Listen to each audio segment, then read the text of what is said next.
Okay mga papi, sample video tayo ng bagong ilaw from AES. AES Mini Laser Gun 80 watts. So maliit siya na version ng laser gun. So ito yung unang mode niya, yellow. Bali 4 wires to. So sa kalsada, ayan po yung liwanag niya.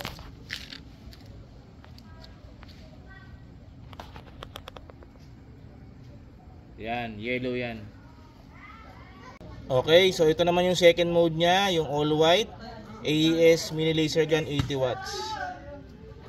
Sa kalsada. Yan po. Okay mga paps, so ito naman yung last mode ng ilaw ng AES Mini Laser Gun natin, yung white yellow. So sa kalsada, ayan yung ilaw niya. Okay. So available po yung AES Mini Laser Gun 80 watts dito sa SOS. Maraming salamat po.